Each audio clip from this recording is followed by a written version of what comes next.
Estamos con Ana María Aizaguer y estábamos repasando con ella, nos estaba contando los episodios de 1935 en Brasil. Y la pregunta, en 1935 también tenés ahí, mencionabas al principio de la charla anterior, el levantamiento de Paso Morlán ahí en Colonia, contra Terra. ¿Qué vínculos hay entre estos dos episodios de levantamientos? Bueno, no, los vínculos no es que haya ninguno, es decir, simplemente que lo que muestran, sí, es que para Uruguay era muy importante tener buenas relaciones con Brasil por la política interna. También para Vargas, porque Vargas, digo, tampoco quería que que en Uruguay se alojaran algunos de sus enemigos políticos, como era tradición en la época, los asilos, como venían los asilados, no sé, radicales a Uruguay después del golpe de Uruburu, etcétera, ¿no? Pero en el caso del levantamiento de Paso Morlán, que fue un levantamiento bipartidario, es decir, donde hubo blancos y vallistas, etcétera, pero que fue muy pequeño y fracasó, porque fracasó, sobre todo ellos contaban, pensaban que iban a poder levantar una parte del ejército, pero eso no sucedió. Y entonces, fue muy, pero participó, por ejemplo, el famoso escritor uruguayo Paco Espínola, fue uno de los participantes de Paso Morlán. Pero bueno, lo interesante es que Basilio Muñoz, que era hijo, era, digamos, la cabeza, que tenía una tradición revolucionaria, blanco, fue uno de los que se fue para Brasil y entonces era importante para Uruguay tener vigilados a esos exiliados uruguayos en Brasil. Para ello necesitaba, por supuesto, la cooperación del gobierno brasileño. Y lo mismo sucedía en el otro sentido. Aunque en el caso de Brasil, el canciller que estaba en ese momento, Macedo Suárez, tenía realmente un sentido misional, una cruzada contra el anticomunismo, ¿no? Lo sentía así y quería lograr a raíz y como pretexto de ese levantamiento comunista que se produce por la Alianza Nacional Libertadora en noviembre del año 35, liderado por Luis Carlos Preste, quiere, digamos, aprovechar para liquidar la influencia soviética en Uruguay a través del cierre de la legación que se había abierto a partir de la reanudación de relaciones diplomáticas que había sido, digamos, entre el año fines del 33 y principios del 34. Entonces, ahí hay toda una tensión entre, digamos, el canciller uruguayo que bastante dignamente trata de resistir esa presión, ese palter, a pesar de que era un hombre muy conservador, pero diciendo, bueno, quiero pruebas. Por un lado, declare toda nuestra solidaridad, pero uno de los argumentos que había esgrimido el embajador brasileño Lucilio Bueno era de que esto todo venía orquestado desde el Congreso de la Séptima Internacional Comunista que se había realizado ese año en Moscú, creo que fue entre julio y agosto, y donde un delegado había hablado de que se iban a producir levantamientos en varios países, Brasil, y que todo eso también el apoyo desde Uruguay, como que mencionaba concretamente que iban a tener apoyo a través de la legación soviética. Eso se lo dijo el propio Macedo Suárez al embajador uruguayo. Entonces, obviamente, lo transmitió a Montevideo y Espalter dijo, bueno, quiero conseguir consiga ese discurso, pídale al embajador, hasta al canciller Macedo Suárez, que le dé una copia. Ahora, los documentos que están en la Cancillería uruguaya, que tienen que ver con lo que envió Juan Carlos Blanco, en ningún lado aparece eso, digamos. Pero Espalter, como no estaba contento, termina enviándole instrucciones al embajador en Moscú, ¿vale? En ese momento encargado de negocios creo que estaba, que se llamaba Omazanés, y el discurso de ese delegado, que era un delegado holandés, creo, se llamaba Van Milne. Bueno, lo que envían ellos en ningún momento aparece esa alusión y esa mención a Uruguay. Entonces, claro, Espalter tenía sus dudas, ¿no? Pero, por otro lado, eh, este hombre bueno, que era muy insistente, y que ya no es que a partir de los levantamientos de noviembre se propone que Uruguay rompa relaciones con la Unión Soviética. Ya en julio aparecen cosas muy claras en los informes donde le promete y le dice a Macedo Suárez que él va a hacer todo lo posible por mostrarle al presidente Terra los peligros del comunismo, bla, bla, bla, bla. Y no lo ve muy convencido a Terra. Entonces, en una actitud un poco conspirativa, se entrevista con jerarcas policiales y en ese momento comandante en jefe del ejército, que era el general Gomeza, que después va a ser ministro de Defensa, para contar con el apoyo de ellos, El ¿no? embajador de Brasil, me estás diciendo, está haciendo esto. El embajador de Brasil trata, digamos, de contactarse con autoridades, digamos, del aparato militar y represivo uruguayo para conseguir pruebas, ¿no? Y bueno, y la policía hace sus investigaciones, pero el informe de la División de Investigaciones de la Policía no es concluyente para nada. Dice, bueno, conseguimos información sobre las cuentas bancarias, que era secreto bancario había en Uruguay, o sea que era una cosa hecha ilegalmente, pues, no en forma formal, pero se había entrevistado con los gerentes de dos bancos que le habían dicho, bueno, mire, estas son las cuentas, la plata es esta, lo que tiene Minkin, que era el representante diplomático, pero no había, y lo que yo ya te dije, eran todos cheques al portador y no podían decir a quién se los habían dado, ¿no? Bueno, entonces era difícil de probar, pero las presiones fueron muy grandes y en algún momento Juan Carlos Blanco, yo creo que lo había anotado por acá, pero no sé si lo encuentro, Juan Carlos Blanco le cuenta, digamos, a Spalter una entrevista que tuvo con Macedo Suárez, donde le dice, digamos, claramente que lo que pretenden ellos así es que rompa relaciones, que, no, que dentro de la autonomía y la soberanía del país, pero etcétera. Entonces, es como pensar, bueno, si no lo hacemos, vamos a terminar mal con Brasil. Y bueno, entonces ahí, en una reunión que bueno va a visitarlo a Terra, el embajador brasileño, y lo encuentra, dice, para mí que ya estaba todo planificado, que lo encuentran en compañía del jefe de policía, del comandante del ejército, casualmente, que eran con los cuales él había tenido esos contactos medio por abajo de la mesa, y entonces ahí Terra le pide a, bueno, que le relate a todos, está Spalter también presente, el canciller uruguayo, que le relate qué pasó con los levantamientos y que le muestre algunas pruebas. Entonces te llevaba los diarios de Amañá y otro diario de Río de Janeiro, son titulares sensacionalistas, etcétera. Uno de esos diarios era dirigido por el hermano de Macedo Suárez, que estaba en plena campaña también anticomunista y que estaban hablando pestes del gobierno uruguayo porque mantenía relaciones con la Unión Soviética. Muy bien. Entonces le muestra esos titulares, no sé qué, sobre levantamiento. Y bueno, y le dice que de acuerdo con lo que la información que ellos disponen, ese financiamiento vino desde la legación soviética en Montevideo, etcétera, etcétera. Entonces ahí Terra dice, bueno, más allá de que nosotros, como diciendo, no podamos demostrarlo, reconoce que no hay pruebas, pero teniendo en cuenta nuestros deseos de mantener la mejor relación contra nuestro vecino y dando fe, así lo dice, dando fe en lo que dice su embajador y en lo que plantea el gobierno brasileño, nosotros estamos dispuestos a romper relaciones con la Unión Soviética, etcétera, pero eso sí, le pide a Bueno que le presente una nota donde le relata todos esos acontecimientos y que en base a esa nota ellos van a romper relaciones.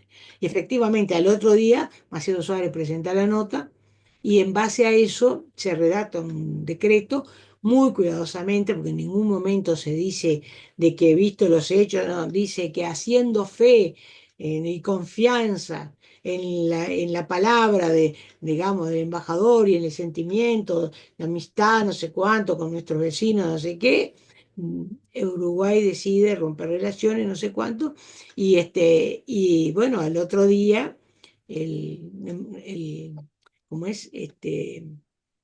El jefe de un poco de protocolo y de embajadores, de recepción de embajadores, que era Fermín de Yergui, en la Cancillería uruguaya, va a la embajada digamos, a la misión soviética y le entrega el pasaporte a Minkin para que salga del país.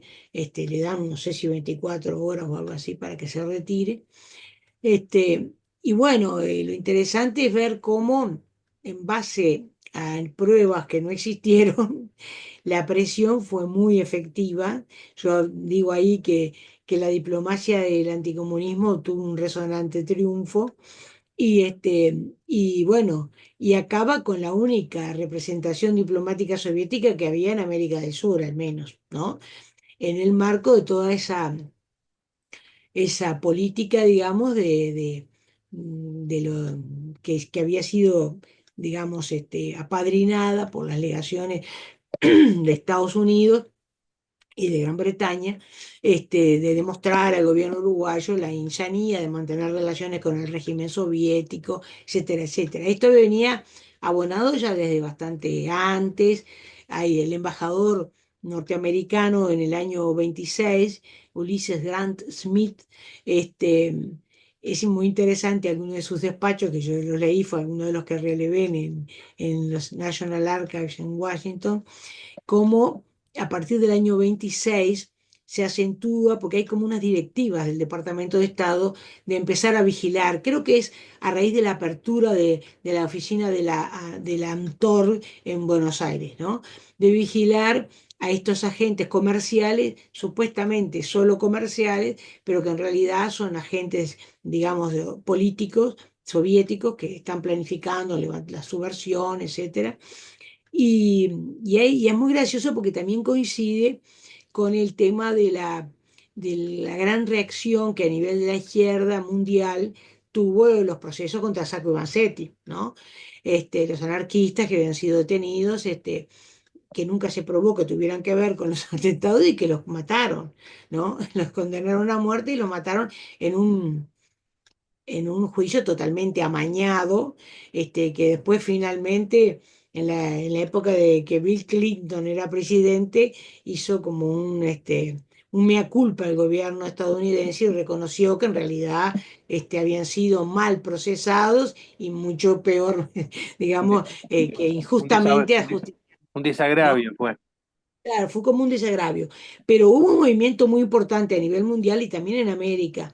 Y la izquierda acá, aunque era pequeña, se movió muchísimo. Hubo actos. Yo inclusive encontré como adjunto a uno de los informes de Grant Smith unos volantes de actos a favor de estos anarquistas que no fueron solo los anarquistas los que se movilizaron, ¿no? Porque el pequeño pero activo Partido Comunista de la época también, digamos, respaldó totalmente la campaña por la libertad de Sacco y Vanzetti. Inclusive recuerdo haber visto un titular del diario Justicia de esa época que decía: son hermanos de clase. Si más allá, digamos, de que no estemos en la misma línea ideológica, los defendieron a muerte. Y hubo un paro general que fue de alcance limitado, pero hubo un paro general cuando se determinó la condena a muerte, etcétera. Te Y quería hay un preguntar, Ana María, te quería preguntar cuál es la reacción de Rusia ante este rompimiento de relaciones y cuáles eran los intereses económicos que había en ese momento entre Rusia y el Uruguay.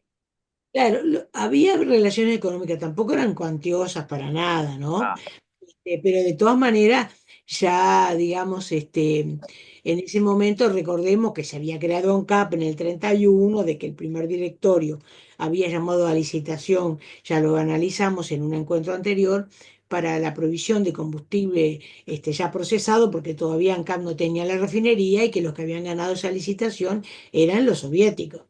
O sea que, digamos, no eran nada cuantioso, pero había relaciones comerciales, ¿no? ¿esas no se Ahora, rompen? No se interrumpen esas.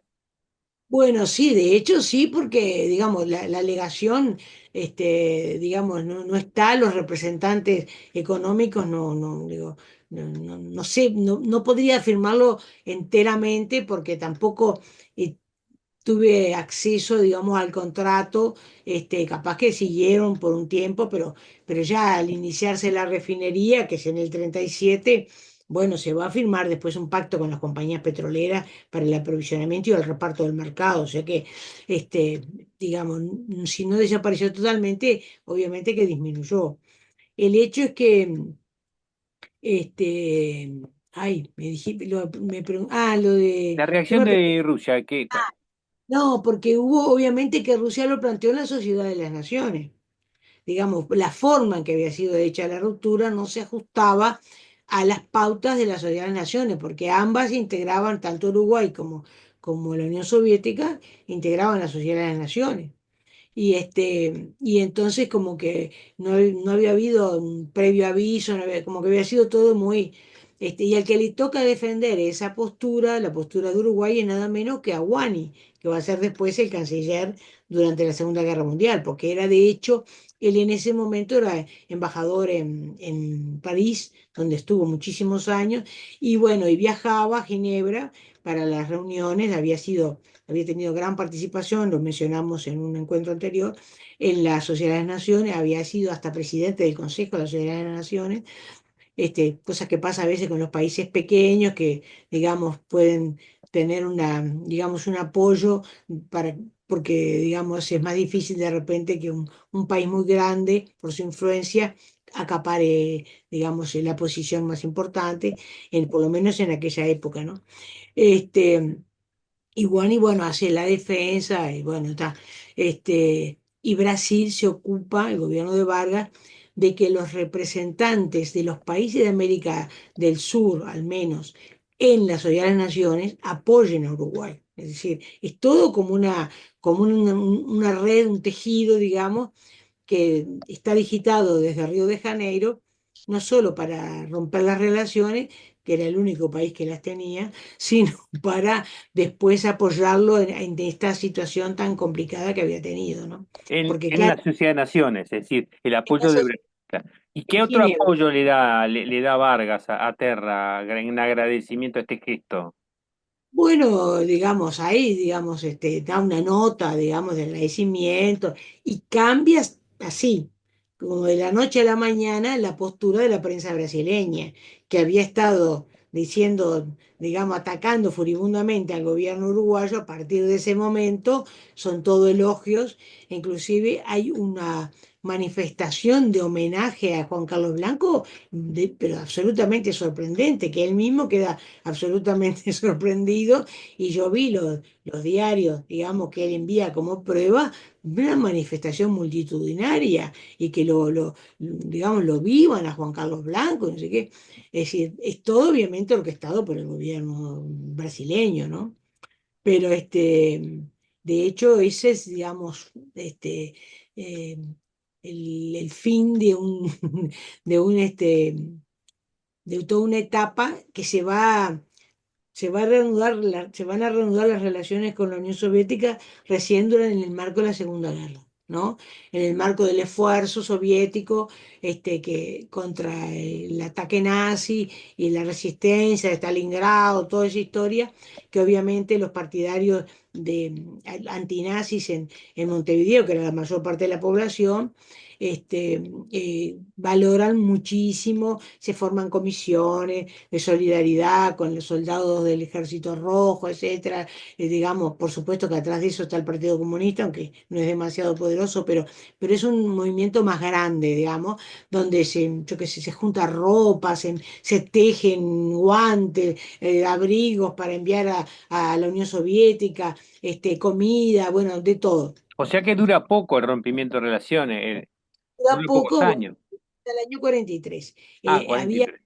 el año 40. Ha habido varios planteos ya en la Cámara. La diputada del Partido Comunista, Julia Arévalo, una figura muy, muy interesante, que fue de las primeras mujeres que entró al Parlamento.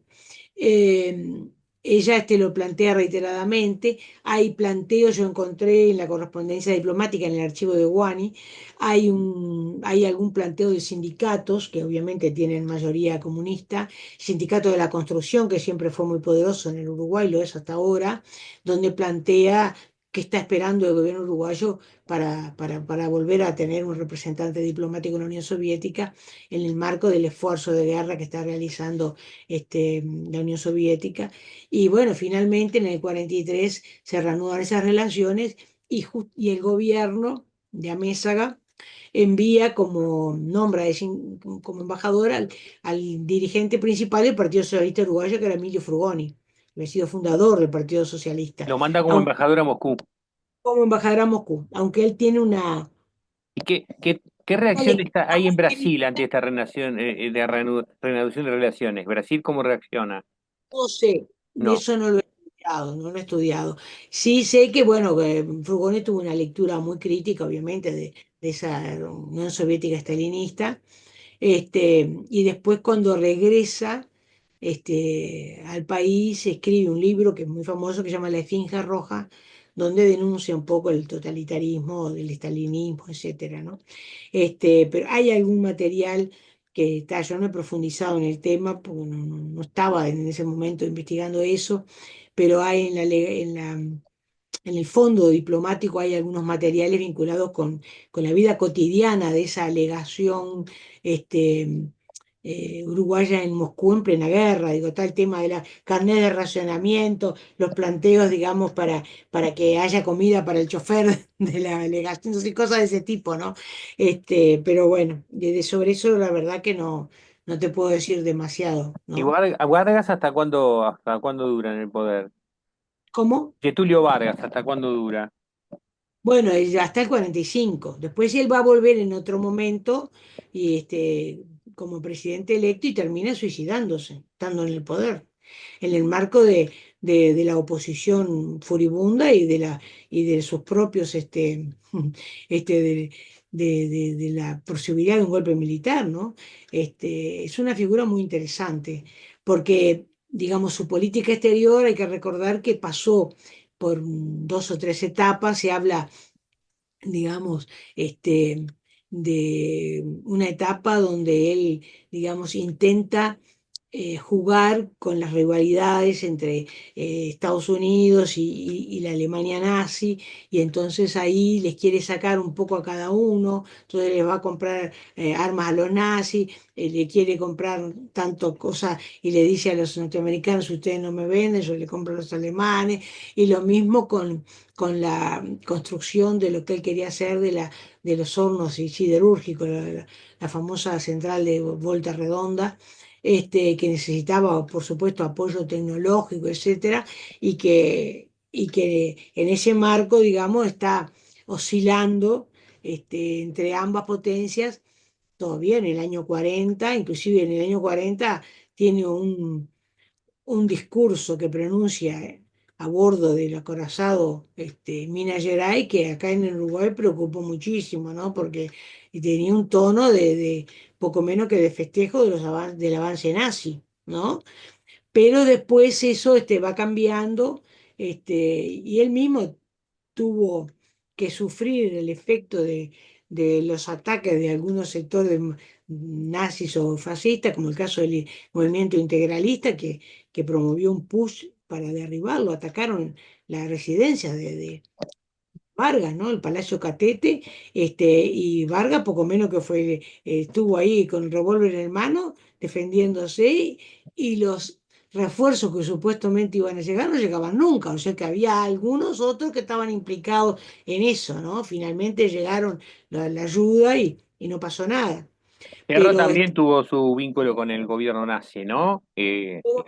¿cómo, perdón? Terra y el gobierno de Hitler. También había buena relación ahí. Habían firmado un acuerdo comercial. De todas maneras, Terra tuvo su viveza cuando, siendo presidente, lo invitaron a concurrir a uno de esos congresos de los nazis creo que el de Nuremberg, en el año 35, y él declinó ir.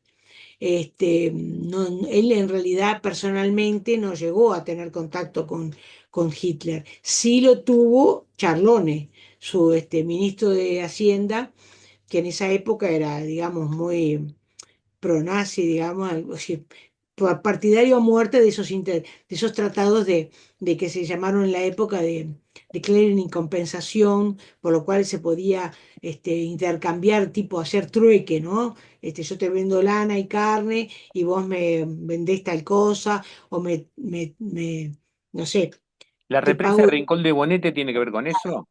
La represa de Rincón del Bonete justamente fue, digamos, una licitación y la concesión la ganó un consorcio de empresas alemanas, a través de los cuales obviamente estaba el gobierno nazi, ¿no?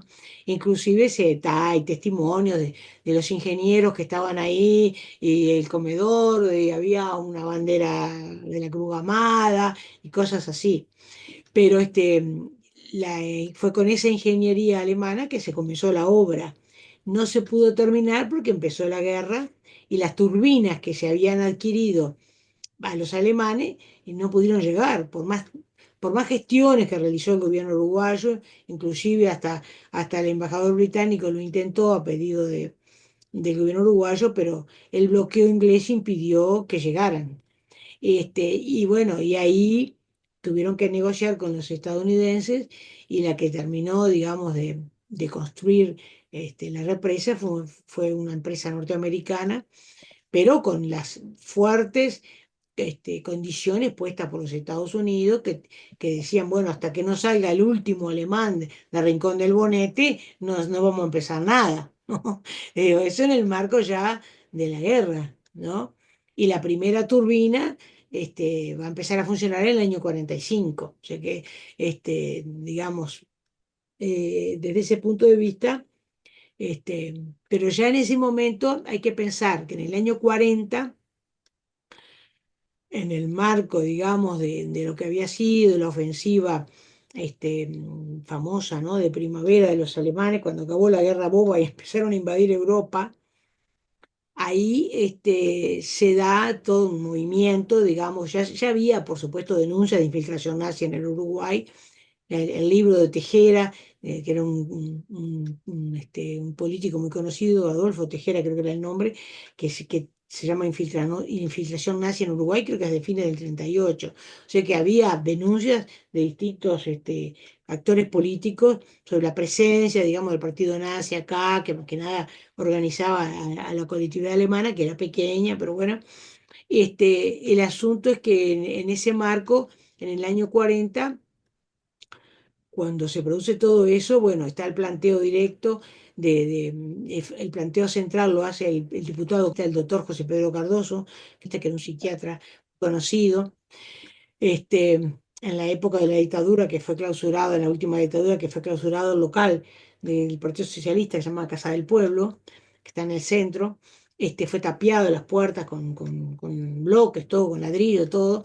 Y hay una foto muy simbólica de que cuando volvió la democracia y se le volvió a legalizar el Partido Socialista, aparece ya José Pedro Cardoso, un hombre muy mayor, con la masa o el pico abriendo las puertas, ¿no? Era un médico muy prestigioso, una persona muy respetada. Y él es el que Fundador del hace, Frente Amplio, ¿no? sí, sí, es el que hace el primer planteo, digamos, de que se forme una comisión para estudiar las actividades nazis, que se va a llamar la Comisión de Actividades Antinacionales, que se aprueba en el año 40, más o menos como pasa en Argentina. Y, este, y y que investiga, bueno, ahí lo que ya un poco se sabía, pero se trata de documentar y bueno, y aparece un plan, famoso plan Furman, que no creo que lo hayan inventado los agentes digamos, británicos y la inteligencia británica y estadounidense, pero sí que le dieron una trascendencia que evidentemente no tenía. Fuhrmann era un tipo de origen alemán que vivía en Salto, era fotógrafo, y bueno, y ahí tenía un núcleo que agitaba, ¿no? Era autoridad digamos, de los núcleos nazis. Y en su casa, cuando lo allanaron, habían encontrado un plan de supuesta este, invasión, digamos, cuando si los nazis invadían Uruguay, bueno, cómo organizarlo, y etcétera. Bueno, eso obviamente dio para una gran promoción, digamos, cobertura periodística y fueron procesados 8 personas, tampoco fue una cosa loca, creo que fueron 8 y la verdad que al poco tiempo 4 de ellos fueron liberados, los que permanecieron más tiempo creo que fueron 4, adjudicándose el tema bueno, de actividades antinacionales, etcétera, etcétera, ¿no? Sobre eso hay otra gente que ha trabajado con mucha propiedad, como la compañera María Camus, una investigadora que fue primero colega nuestra en la Facultad de Humanidades y después trabaja ahora en Ciencias Sociales, trabaja más en el tema de ser especialista en historia económica, pero tenía una cosa a favor muy importante, es que ella habla alemán, porque en la época de la dictadura sus padres se habían exiliado en Alemania en esa época en la RDA, y ella había estudiado allá, entonces de alguna manera tenía el dominio del idioma, que es fundamental para poder ver la prensa, para poder trabajar, y después en otro momento estuvo haciendo investigación en los archivos alemanes, cuando ella era docente de nuestra facultad en el Departamento de Historia Americana, pero continúa haciendo eso, y hay varios trabajos de ella que analizan los aspectos económicos y también políticos de las relaciones de Uruguay con el Tercer Reich. Todavía sigue siendo la persona más autorizada, digamos, en ese tema, ¿no? María Camus. Inclusive, ¿Tenés contacto con ella? sí, sí, tengo Sí. contactos, una amiga. Ana María, vamos terminando este capítulo interesantísimo además. Sí, sí, ya no tengo más versos para hacer sobre el tema. No soy una especialista en el nazismo ni nada. A mí me interesó el tema de la ruptura con Vargas y todo eso, ¿no? Buenísimo. Pero la ruptura Nos vemos la otra semana. nos vemos si podemos y tratemos de irle dando fin a estos encuentros. Estos no tienen fin, son interminables. Sí, pero yo tengo trabajo que hacer. Bueno, te Bueno, mando un abrazo grande y te agradezco gracias. muchísimo este No, encuentro. por favor. Hasta luego, chao, chao.